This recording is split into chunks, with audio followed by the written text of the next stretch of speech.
bisa berganti. Tantangan kan kita hadapi, bergandeng tangan untuk negeri. Assalamualaikum Abi. Waalaikumsalam warahmatullahi wabarakatuh. Ya gimana, ada yang bisa dibantu? Mohon maaf ya Bi, ganggu waktunya ini. Sangat-sangat mengganggu waktu Abi. Pasti butuh bantuan Bi kalau kesini. Iya, silakan. Iya Abi.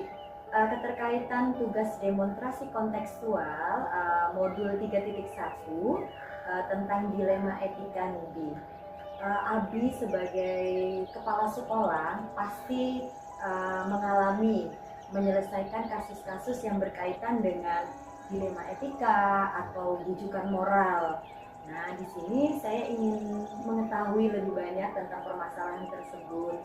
Menurut Abi, bagaimana caranya mengidentifikasi kasus-kasus yang terkait dengan dilema etika ataupun bujukan moral, Abi?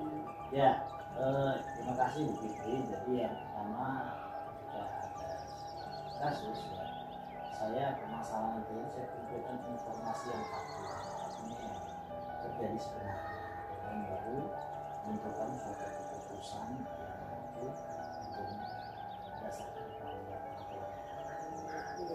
Artinya semua itu di cross check kebenarannya Iya, ya Bi betul, ya. betul. Jadi biar kita nggak salah dalam pengambilan Betul. keputusan. Nah, bagaimana menjalankan pengambilan keputusan tersebut, di mana kan kasus ini ada dua kepentingan. Artinya dua kepentingan yang sama, di mana mengandung nilai-nilai kebajikan, Abi. Ya, dalam mengambil keputusan kita harus membaca peraturan setiap mengambil keputusan itu selalu menjalin hubungan dengan sekolah itu sesuatu itu musyawarah untuk diambil karena sebuah keputusan yang tidak win-win apalagi itu sama-sama benar ya, sama-sama benar, maka yang mana yang kita pilih yang paling Berarti sangat luar biasa ya Bi ya. Dengan cerita tadi Bi, bagaimana langkah-langkah prosedur seperti apa yang Abi lakukan dalam pengambilan keputusan tersebut, Abi? Ya, langkah-langkahnya pertama tadi saya katakan saya cari informasi dulu. Iya. Informasi jangan satu pihak. Ya, harus informasi itu harus berkembang. Dari satu saja belum valid istilahnya. Dari A, dari B, dari C, itu sama ya. Coba lalu ini itu nggak sama nih ya. A, B, C, kemudian ini gue cek kemudian analisis 9 langkah itu tetap dijalani, 4 Betul, paradigma dan 3 prinsip itu ya. Iya, betul. 3 prinsip tersebut digunakan bekerja sama dengan wakil kepala sekolah begitu ya Bi ya. Iya, betul. Di setiap dilema etika itu ya Bi selalu memiliki tantangan. Kira-kira hal apa saja Bi yang menurut Abi itu merupakan suatu tantangan? Tantangan Dalam kasus dilema etika. Jadi apa saja sih yang selama ini yang sudah Abi tangani merupakan suatu tantangan di dalam permasalahan itu sendiri? ya, memang di dalam menghadapi tantangan ini luar biasa. Selalu ada ya Bi ya. Selalu ada, apalagi benar. Benar. Karena mau pilih mana nih, apakah individu atau kelompok, kebenaran, kesetiaan yang betul-betul diuji gitu.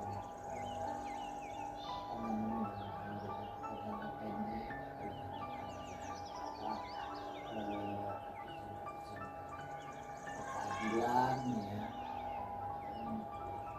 keadilan atau yang lain. Terus habis itu saya sesuai sekolah itu betul-betul pas lah. Jadi kita harus apa namanya betul-betul memperhatikan pertama tujuannya harus baik. Tapi prosesnya juga harus baik. Sesuai. Sesuai gitu. Di dalam sebuah Cina prinsip berbeda kalah dengan cara yang hormat dari menang dengan cara yang curang itu sangat menggugah ya kesan artinya ya tujuan yang benar harus melalui Proses yang benar. Ya, setuju Bi dengan jawabannya ya. Nah, dalam menyelesaikan dilema tersebut, apakah ada jadwal khusus yang Abi buat atau bagaimana? Oh, jadwal khusus bagaimana? Jadi sifatnya tentatif ya. Ketika ya kita butuh yang mengatur jadwal seperti dalam rapat-rapat ya, rapat bulanan itu banyak sekali orang menyampaikan apa namanya permasalahan di mana bagi saya ini harus berguna.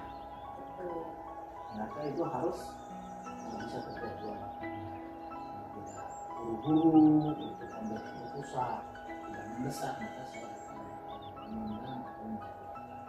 Tapi kadang-kadang ada masalah kasus yang memang harus segera diambil keputusan. Artinya ya ini urgent nih, ini terkait masalah media nih, kalau nggak diselesaikan segera masalah akan berkembang lebar. Atau kasus hukum ini urgent harus segera diselesaikan. Maka saya ambil segera selesaikan. Artinya sifatnya kadang butuh segera, kadang bisa tentatif lah ya, artinya tergantung dari kasusnya. Kalau memang harus segera diselesaikan tanpa terjadwal ya harus hari itu terselesaikan gitu ya. Iya. Baik Abi, di dalam mengambil keputusan ini kan pasti ada pihak-pihak yang berperan, artinya membantu dalam pengambilan keputusan. Siapa saja Bi yang termasuk pihak-pihak yang membantu Abi sebagai pemimpin untuk mengambil kebijakan itu? Oh iya, pihak-pihak di sini saya ada di bawah saya, ada wakil turunannya lagi ada kepala TU gitu ya. Tapi di bawah lagi, di bawah staf pendidikan tadi, di bawah pimpinan yang di bawahnya ya namanya staf pimpinan. Ada perwira-perwira perwakilan kemahasiswaan di bawah ekskul itu di bawah siswa sini itu kita saya coba gali informasi ada apa namanya rekan-rekan ya atau kadang-kadang langsung ke guru kelas ya Bi ya, guru yang bersangkutan. tadi ada keputusan yang diambil kali murid kita konfirmasi masalahnya apa kalau siswa juga tidak jadi data jangan sampai kita salah informasinya kita salah informasi harus apakah ini berlaku hanya khusus 1-2 menit atau memang bisa dijelaskan juga tidak selalu 1-2 siswa terus dijelaskan untuk seluruh siswa. Khususnya artinya siapa yang terlibat ya otomatis bisa meliputi seluruh Pihak sekolah ya, warga sekolah. Pihak terkait dengan ya guru saja, siswa saja dengan murid-murid. Luar biasa ya Bi, artinya kolaborasi kerjasama yang baik seluruh warga sekolah ya Bi untuk mengambil keputusan itu karena demi kebaikan seluruh warga sekolah ya Bi. Tetap iya kita konsepnya jangan ada yang benar. Baik Abi, dari rangkaian cerita yang Abi utarakan tadi menjadikan inspirasi buat saya. Kedepannya paling tidak saya ingin menjadi pemimpin pembelajaran di kelas saya Bi. Jadi ketika mengambil keputusan memang harus harus mementingkan untuk kepentingan bersama ya Bi ya. Iya. Apalagi dilema etika ini ya, permasalahan benar versus benar ya Bi ya. Mm-mm. Terakhir Abi, Ya. bagaimana sih perasaan atau refleksi pembelajaran yang bermakna dari dilema kasus yang Abi hadapi ini? Artinya pembelajaran ini kan sangat luar biasa. Menurut Abi di saat menyelesaikan kasus-kasus tersebut, pembelajaran apa yang bisa dipetik dari permasalahan tersebut? Ya, jadi pembelajaran yang bisa dipetik yaitu ketika kita menghadapi sebuah permasalahan, baik itu dilema etika, Rujukan moral. rujukan moral, ya kita harus punya panduannya di dalam menyelesaikan masalah tersebut. Apa panduannya? Panduannya tentunya sebagaimana yang sudah kita pelajari, yaitu dimana kita harus menggunakan prinsip ya, 4 paradigma, 3 prinsip dan 9 langkah. Masya Allah. Nah, itu aja kita patokannya itu. Untuk paradigma, 4 paradigma itu individu lawan kelompok, itu kita akan lebih menggunakan kelompok. Keadilan dengan kasihan, rasa kasihan, ya ini 50-50 lah ya. Jadi kita mengutamakan keadilan, itu bukan berarti mengandalkan unsur kasihan, ya. Kebenaran lawan kesetiaan. Ya, kita tetap fokus dengan kebenaran, tapi bukan berarti tidak harus setia gitu. Tetap kita menjunjung tinggi. Misalkan saya dengan yayasan, ya tetap kita konsekuen, tapi kita jangan melanggar aturan. Jangka pendek dengan jangka panjang, kita lihat urgensinya. Kalau kita butuhkan yang besar ya berarti jangka pendek.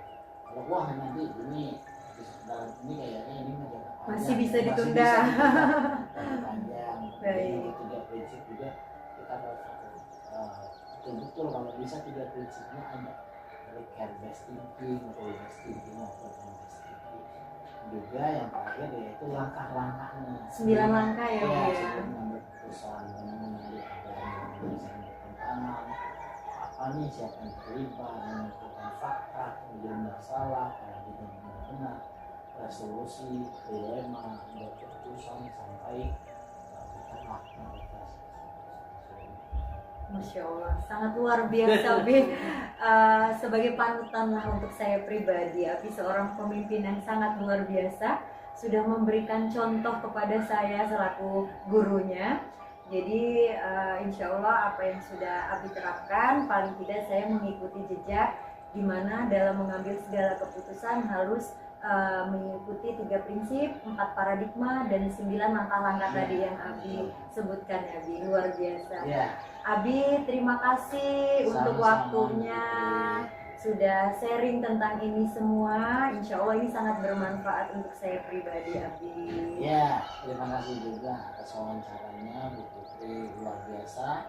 Kalian guru pemberat yang betul-betul menjadi pemimpin ya, pemimpin pembelajaran untuk kami ke depan. Betul. Dan ke depannya ya bisa juga lah, bisa mencalonkan diri sebagai Itu bonus namanya. kan punya sertifikat. Itu bonus namanya Bi. Iya. Yang penting untuk saat ini saya menjalani semua, mengambil hikmahnya, banyak ilmu yang saya dapat. Dengan seperti ini kita sharing, saya ngobrol, mengetahui langkah-langkah Abi yang begitu bijak dalam mengambil keputusan, itu luar biasa Abi. Terima kasih atas waktunya. Saya pun harus bertugas kembali menyelesaikan Iya, tugas iya, di iya. kelas Abi. Oh, gitu. Baik. Saya izin pamit Iya, Abi. iya, iya, Terima gitu. kasih. Assalamualaikum. Waalaikumsalam. Pancasila, kita bernafas dalam sila-silanya.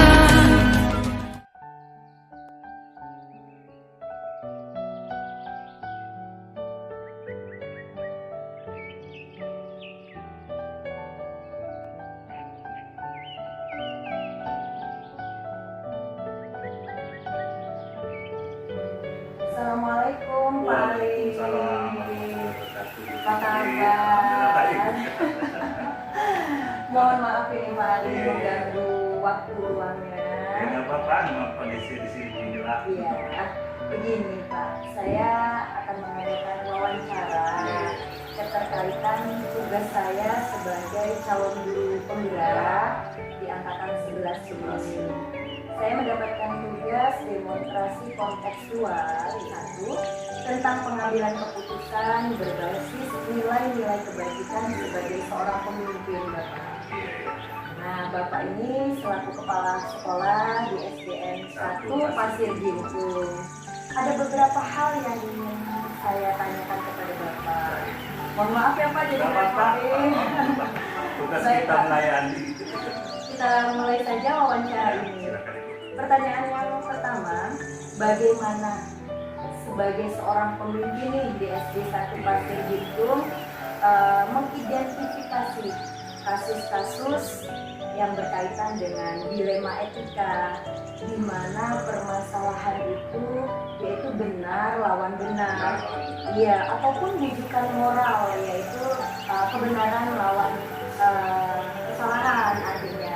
Jadi di sini saya ingin menanyakan bagaimana Bapak sebagai kepala sekolah untuk mengidentifikasi kasus-kasus tersebut. Baik Ibu, kita berusaha. Yang pasti kita cari dahulu ininya permasalahan yang terkait ada. Tapi berdasarkan pada peraturan yang apakah permasalahan tersebut termasuk dilema etika atau rujukan moral. Dalam hal ini mungkin kita pakai yang dilema etika. Gitu ya Bapak ya. Iya. Artinya kita harus melihat dulu permasalahan itu masuk di mana, harus melihat dulu kondisinya seperti Iya. apa. Nah, bagaimana Bapak menjalankan pengambilan suatu keputusan? Sementara di situ kan ada dua kemungkinan yang sama, yaitu mengandung nilai-nilai kebajikan tadi, Bapak. Ya baik. Ya mestinya kita harus perhatikan dulu masalahnya, kita harus kumpulkan informasi, fakta-fakta, ya untuk melengkapi apa atau solusi alternatif yang kita ambil untuk tindakan yang tepat. Jadi cross check Cross dulu check dulu, kebenarannya ya, ya Pak ya. kebenaran. Jadi kita cross check dulu kebenarannya, mengumpulkan bukti yang Yang ada, ada. kebenarannya semuanya ya Pak ya. Setelah itu baru Kita diskusikan. diskusi. Oh, baik Bapak. Sangat luar biasa Pak jawabannya. Ya Kalau sepatu kita- lalu tetap masih belajar. Iya, artinya seorang pemimpin Iya. Bapak suka yang cerita tadi Bapak. Langkah-langkah prosedur apa sih yang dilakukan Bapak sebagai seorang pemimpin? Ya minimal kita harus cek kembali ya kebenaran Ya. permasalahan, ya mengumpulkan bukti-bukti atau fakta, terus siapa yang terlibat, terus kita diskusi dengan wakil, kan SD juga udah kita bentuk mata wakil kesiswaan, dulu, ya, terus betul. lingkungan sekolah yang ada gitu. Komite juga Nah, ya. dan akhirnya kita mengambil Satu kolaborasi ya, ya, di warga antara sekolah. wakil kepala Iya. sekolah, guru, bahkan wali murid itu sertakan jika memang permasalahan itu menyangkut ke wali murid saja yang selama ini dianggap tantangan dalam menyelesaikan permasalahan-permasalahan yang ada. Ya mestinya sebenarnya setiap masa ada tantangannya. Betul. Kan? Baik itu dari orang tua murid, siswa, guru. Ya kita tetap pada keputusan yang kita ambil adalah nilai-nilai yang berlaku Kebajikan. pada kebaikan antar sesama. Hidup aja ada Ada tantangan ya Pak. tantangannya. Apalagi Iya. seorang pemimpin menyelesaikan masalah pasti ada Ya tantangan. harus bijak kan. Betul. Bijak itu Iya. tadi. Artinya kita harus bijak dalam mengambil Ngambil. segala keputusan. Ada jadwal tertentu yang Bapak buat dalam menyelesaikan permasalahan ini, Pak. Ya kita lihat konteks masalahnya. Kalau masalahnya ada di sekolah dengan murid-murid, ya mungkin kita langsung selesaikan secara langsung. Kita panggil, kita ajak ngobrol dari hati ke hati lah. Tapi kalau dia melibatkan orang tua, mungkin dijadwalkan. Karena berkaitan dengan orang tua. Harus ada waktu khusus kan. Betul, iya. Jadi artinya ada jangka pendek, Ada ada jangka jangka panjang. panjang. Jangka pendeknya jika memang masalah itu harus segera ya harus ya Pak ya. Jadi nggak usah nunggu jadwal, harus selesai hari itu juga. Tapi kalau berkaitan dengan orang tua, Apalagi kita ini lingkungan pasar kan, Nah, mereka iya. waktunya payah Betul. untuk hadir. Kadang ngambil rapot aja kita udah 6 bulan sekali, tolonglah hadir. Sulit. jadi Iya, itu ya Pak ya iya. harus menyesuaikan juga ya. Kitanya dengan yang harus kondisi. lebih praktis Menentukan untuk mengambil kebijakan itu ya Pak ya. Nah, Di dalam suatu masalah itu pasti ada peranan orang lain yang membantu, mempermudah atau memperlancar Bapak sebagai kepala sekolah untuk menyelesaikan masalah yang berpengaruh, mempermudahkan gitu ya, mempermudah menyelesaikan masalah di dalam pengambilan keputusan. Yang pasti kan warga sekolah itu kan terlibat guru, kemudian ada komite, ada juga operator, pokoknya warga sekolah kita Diikut sertakan, luar biasa. Artinya semua ya Pak. terlibat. Jika memang suatu keputusan itu untuk kebaikan Ya, sekolah, jadi merangkul. Merangkul. Dari cerita ini saya pun terinspirasi Pak, sehingga saya juga harus banyak belajar mengambil suatu keputusan yang bijak dengan nilai-nilai kebajikan. Karena saya pun harus belajar dari Bapak, dari cerita ini bagi saya sangat luar biasa gitu Pak. Kalau prinsip saya ya, Iya betul. siapapun itu dapat kita belajar. Iya. Yang baik kita ambil, yang buruk ya kita pilah lah. Betul. Karena nggak mesti harus tepat yang orang paling pintar. Karena anak pun kita bisa ambil kalau itu baik. Artinya ilmu itu bukan hanya dari Iya, yang senior, bukan. ya dimanapun tempat kita memang harus belajar mengambil kebijakan dengan tetap menggunakan nilai-nilai kebajikan. Saya sangat apresiasi dengan jawaban pertanyaan terakhir dari saya. Dari sekian permasalahan, dari kasus dilema maupun bujukan moral yang telah Bapak selesaikan, nah apa sih pembelajaran yang dapat dipetik oleh Bapak sebagai seorang pemimpin? Kita sebagai seorang pemimpin harus menjalankan peran yang efektif. Karena itu sangat mendukung ya. Nah, yang keputusan yang kita ambil harus yang adil, yang nilai-nilainya mengandung kebaikan, kejujuran. Karena ya itulah yang akan mengalir nanti jadi pahala yang bermanfaatan. Jadi apa yang kita tanam itu yang kita Itulah. bisa. Saya tarik benang merahnya nih Pak, kesimpulan yang dapat saya ambil dari wawancara kita. Artinya keputusan itu harus adil dan penuh pertimbangan terhadap semua pihak ya, agar terciptanya terciptanya kenyamanan, Yang merasakan merasakan hasil semua, dari itu. baik itu dari murid, warga sekolah, orang tua dan semuanya ya Pak ya. Artinya nilai integritas keadilan dan belas kasih itu harus tetap menjadi seorang pemimpin di dalam kuasa ya. Berjuang. Terima kasih atas support dan doanya. Baik Bapak, jika demikian wawancara ini saya akhiri. Ucapan terima kasih yang pasti. Sukses selalu untuk Bapak juga karena sudah membantu saya dalam menyelesaikan tugas. Kami juga atas nama sekolah di satu pasar itu yang mengucapkan terima kasih sudah bisa dikunjungi Ibu di sini. Silaturahim ya Oh Pak. iya, ya memperpanjang umur kan kalau banyak silaturahmi ini kita sehat selalu. Ya majulah terus. Insya Allah siap langsung bergerak Pak. Gerak, Bapak. ya. Baik Bapak, saya akhiri wawancara ini. Wassalamualaikum warahmatullahi wabarakatuh.